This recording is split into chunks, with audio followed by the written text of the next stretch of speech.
What's going on, North Texas barbecue addicts? In today's video, I'm breaking out the slow and sear kettle.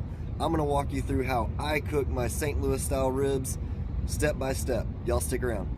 So here we have our beautiful St. Louis style ribs that I got from Six Brothers Beef. As always, we'll have the information down below in the description box. I just want to pat them dry with a paper towel or a napkin before we get our seasoning on them. And now that we got it patted dry, we're going to use the Wright all-purpose seasoning.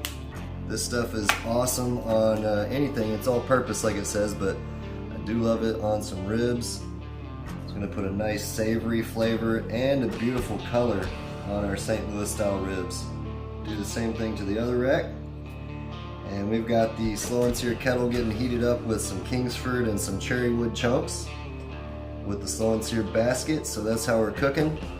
We're going to be looking to maintain a temperature of around 260 up to about 275 for this entire cook. So that's what we're looking like. I'm going to get the edges and the backside, and then I'll meet you at the kettle. Look at these beautiful ribs. That color on that seasoning is going to be something special after we get done cooking. It's time to get them onto the kettle. So let's go ahead and put one rack here. Bunch them up a little bit to make sure we get a nice plump sized rib when we get done cooking. And the other size, and the other rack of ribs, we're going to do the same thing. Get them in there and bunch them up.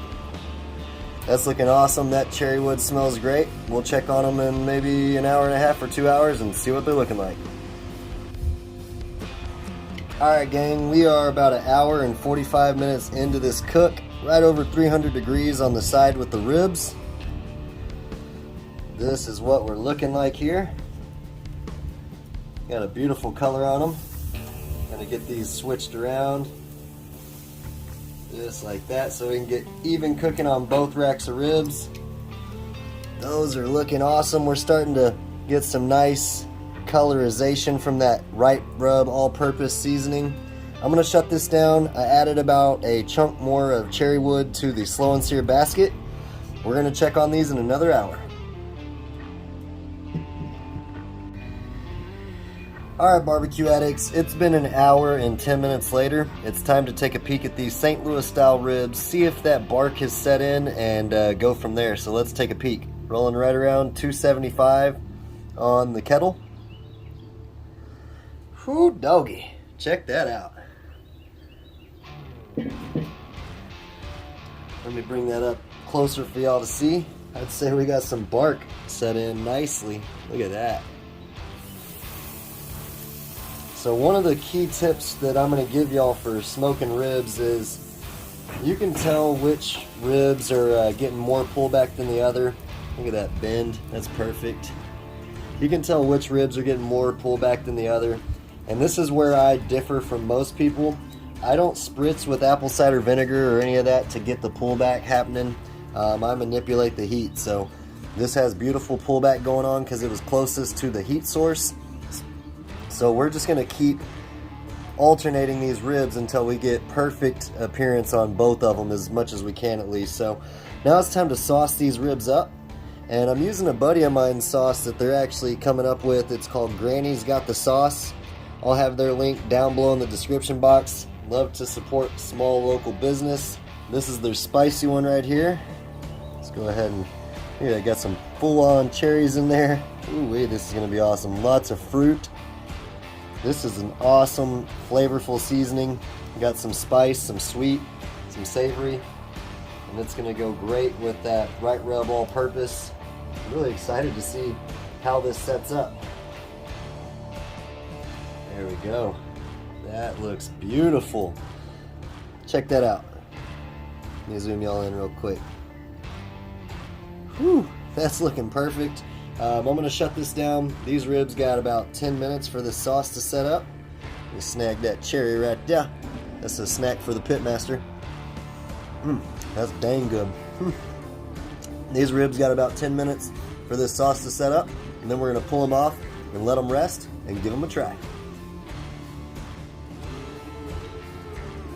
Alright people, We've let this sauce set up for about 15 minutes actually, and I added another cherry chunk in there just so it could soak up a little bit more of that smoky flavor. Look at how gorgeous these ribs are. Man, check that out. Perfect bend. These are looking beautiful. They're ready to pull off. Let's go ahead and get them onto our cutting board here. Here we go.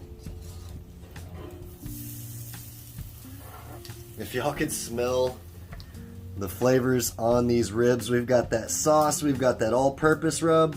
I'm gonna put these inside and cover them in some aluminum foil for about 15 minutes, and then it's gonna be taste test time. All right, these ribs have sat in rest for about 10 or 15 minutes. They've got a beautiful color to them, awesome bark and shine. That sauce set up perfectly. I'm really excited to try that out.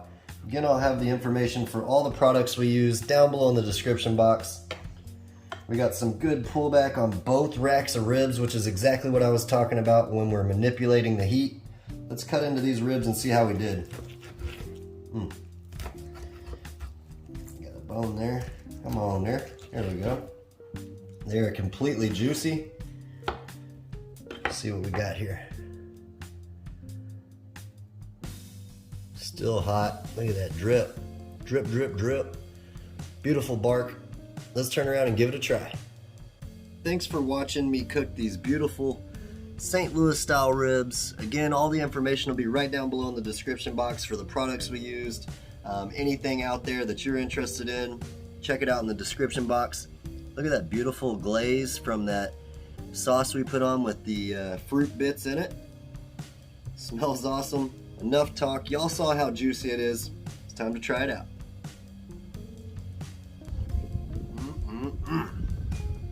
Wow. That sauce has so much flavor. It goes perfect with that Wright rub all-purpose seasoning. Excuse me. Again, I appreciate y'all for stopping by and watching this St. Louis style rib cook on the slow and sear kettle. We maintained a temperature of around 260 up to 300 degrees.